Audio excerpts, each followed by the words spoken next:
Hi students, I miss you terribly. I'm sorry that we're all going through this rough time, but I hope that you and your families are safe and that you're taking care of yourself and each other too. Today we're going to talk a little bit about your informative speech assignment because we know that one's coming up to you soon.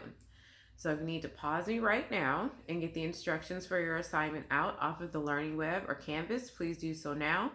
Also, please grab your handouts or your electronic version of your full sentence outline that you'll use to construct the speech. So go ahead and pause me and welcome back.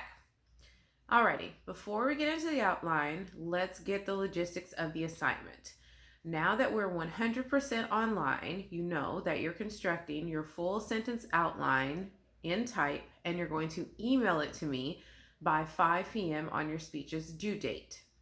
For the performance of the speech itself, you will record yourself on your phone or have someone that you are quarantined with to record you safely, socially distant, of course, and that recording should be posted to the designated area.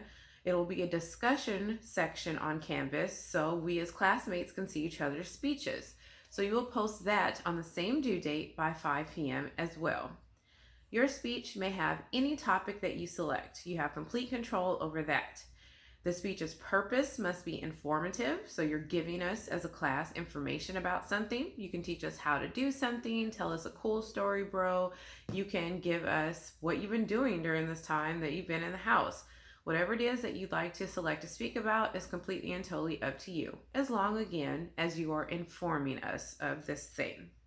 Your speech must run 3 to 5 minutes long, and your outline should indeed have typed every single word that you plan on saying exactly as you plan on saying those words. With your ability to record it and to do it over again, there should be no issue with what is put forth on your index cards, because you will still deliver your speech from your index cards on the video, and what it is that you have sent to me via email, because you have a chance to do it over and over again until you get it exactly the way that you want it. So let's make sure that we have that part together. On your speech's due date, by 5 p.m., you are to submit to me via email your full sentence speech outline that contains every word you plan on saying in exactly the same order that you plan on saying it. By 5 p.m. on that same date, you will have recorded and sent to the correct discussion section a 3 to 5 minute informative speech on the topic of your choosing. If you have any questions about the parameters of the assignment, please do send me an email. Now let's get to that full sentence outline template that I asked you to secure.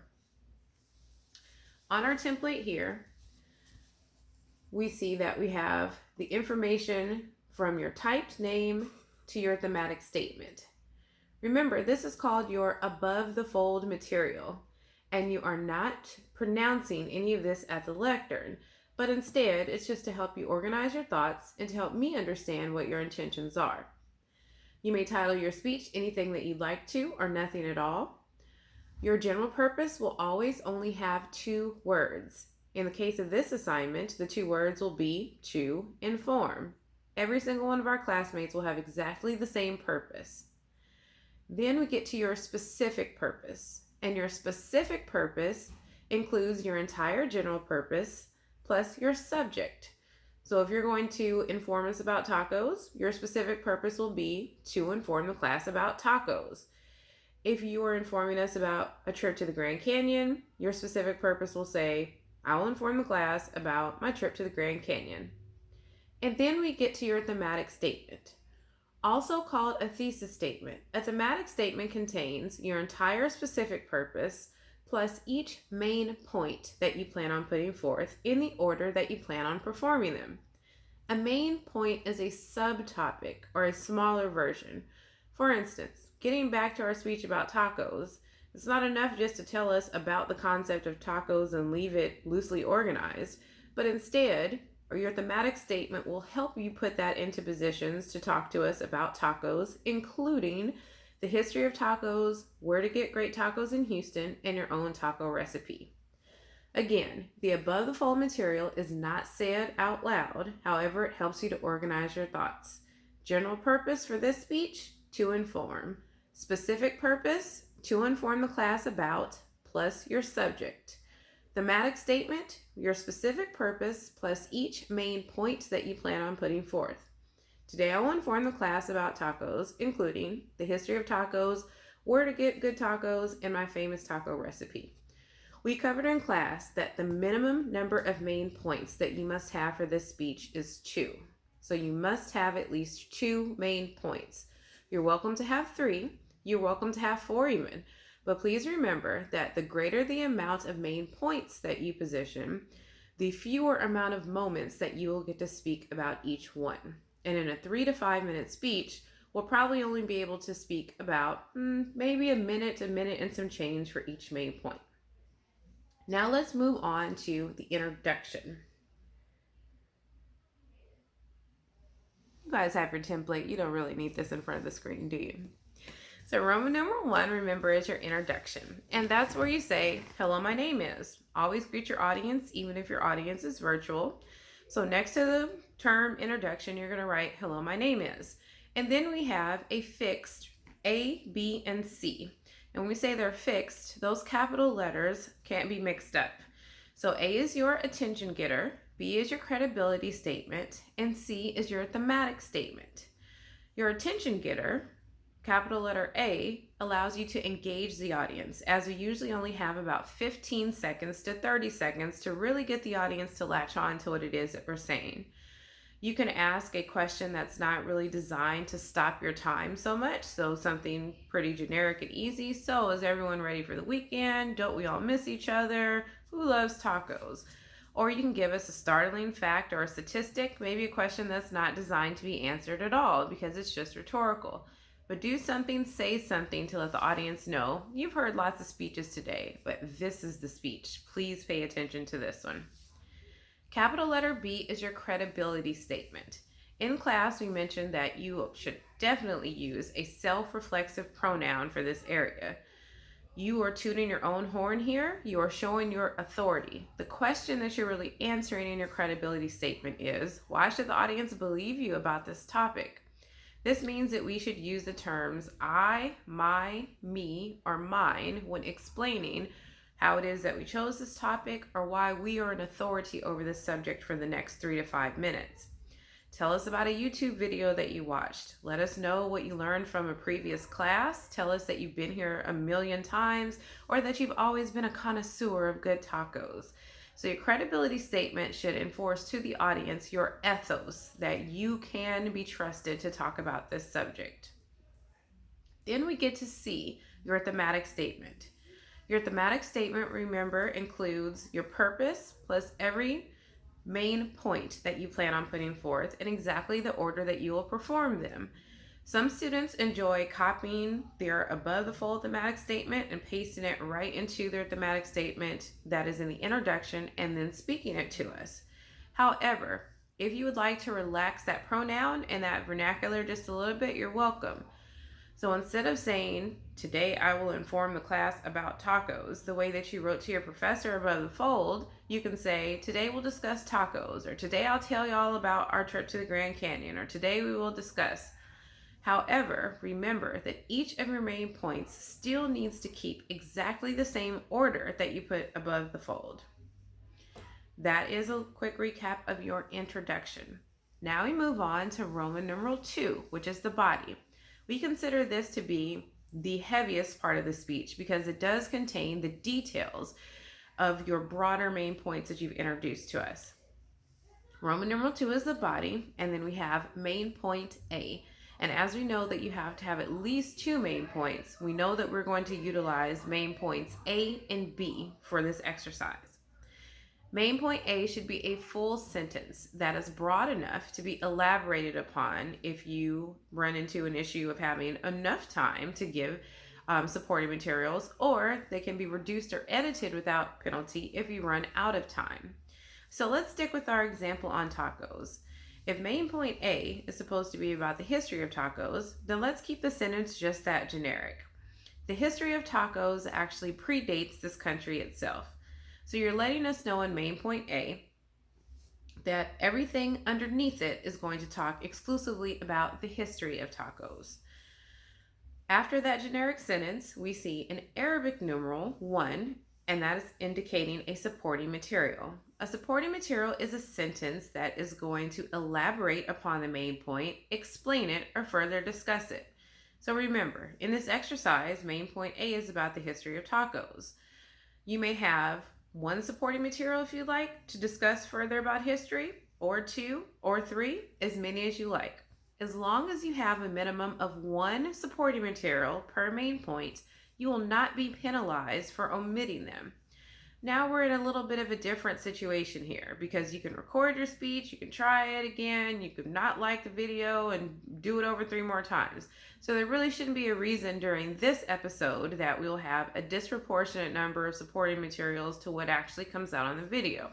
But in your real life, in real time, when you have to give the super speech to all of your employees, maybe you will have to cut out some of those more granular, detailed things to keep pace on time. Therefore, again, you will not be penalized for reducing the amount of supporting materials that you have, as long as you keep one supporting material per main point. Main point A, we said, was about the history of tacos, and then we use Arabic numerals and supporting materials to elaborate upon those. And then main point B is supposed to be about where to get great tacos in Houston. But before we get to main point B, remember we need a transition. A transition is a sentence that serves as a bridge or a segue that lets the audience know, really in a signpost level, we were previously talking about main point A, which is the history of tacos, and now we're going to move on to main point B, which is where to get great tacos in Houston. So that transition has to do 2 things. It has to recap and introduce. Or you can think of it as it has to close out main point A, or the previous main point, and also introduce main point B, or the next main point. For our speech outline template, we will always have one fewer transition than we'll have main points because they exist in between main points. So a good example for this speech about tacos, when we are transitioning from main point A in the history of tacos to main point B, where to get great tacos in Houston, we can use something very simple such as, the history of tacos in this country was very interesting, but now it's time to get real tacos today to make those new tacos our new history. I don't know. You know that your professor's not funny, but you can definitely think of a transition that will have a little bit of spark to it. Transitions, just like any other break of our speech, really shouldn't have more than 1 sentence, maybe 2 sentences attached to them. Because if you do ever need to self-edit, then you don't want to have to get rid of a whole paragraph and then be worried about how it's going to sound when you finally complete the whole thing. So again, remember, transitions have to recap and introduce, close out the previous main point, and open a next main point. We will continue the same pattern if we need a main point C, and even if we needed a main point D, we do the same thing. Then we make it to your conclusion. Roman numeral 3, your conclusion, has a parenthetical instruction next to it that says elements can be combined or reordered. This reminds us that as long as we do, meaning that we perform the 4 elements of the conclusion, then at least the top 3 of them can be mixed up just a little bit. The 4th, we always want to keep the same. So let's go through them. A is signaling the end is near. You have to let the audience know it's almost over. So you can sit up straight, pretend like we've been listening the whole time, and get ready to clap. You can let us know very plainly in A, which is your signal the end is near. Well, my time's almost up. Well, guys, I gotta get out of here, even though you're not really leaving, because don't leave the house, remember. You can let us know in summation, in conclusion, with finality to end. You can tell us the end is near, but just let us know it's almost over. And then we get to B. B is a way that we will review our main points, or C, we're going to reinforce our central idea. We take these 2 together because they're most commonly mixed up. When we reinforce our central idea, it's exactly the same as the specific purpose. What was the point of the speech, meaning to inform, and what was it about, meaning the subject. And our review of our main points is each main point in the order that it was performed, but now in the past tense. So usually we say in conversation, well guys, I gotta get out of here. Today I told you about tacos, including the history of tacos, where to get them, and my taco recipe. So that would have us mixing up that B and C. However, D is a way to elegantly end your speech, to close it with impact. And as we've learned with our stand-ups in class and our information in our textbook, the most elegant way to end the speech is with an expression of gratitude, and that's impactful. So we always want to save D for last, because even when I'm watching your speeches online, as soon as you say thank you, I'm going to clap and clap because I'm so proud of you. And in real times, audiences, when we hear thank you, are going to begin to clap. So you don't want those pesky audience members interrupting you. So make sure that you save D for last. So now we have looked at the speech outline template, how to organize your speeches, looked at the logistics of the assignment itself, and hopefully you feel confident and prepared. As I have advised you to make sure that you have a special space for your schoolwork and a special space for your home lives, so you can get up and leave it when you're done with it. I have to do that same separation as well. So let's make sure that if you have a draft of a speech that you'd like me to check, it would be a great idea to send it between those virtual office hour times to make sure that you give it to me and I get it back to you with a check. Please make sure that you send it as a regular Word document. This is entirely optional. You don't have to get a draft of your speech checked, but you're welcome to. And of course, if you have any questions, you can still call the office number and it will connect to me, or you're welcome to send me an email. I hope all of you are successful in your pursuit for your informative speech grade. I want every single person to earn an A and have a good time at it. Be on the lookout for that discussion to be posted to Canvas so you can submit your speeches on time.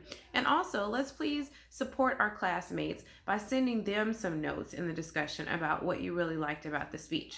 There could even be some extra credit involved. Y'all take care, and I'll get you another video soon later. Bye-bye.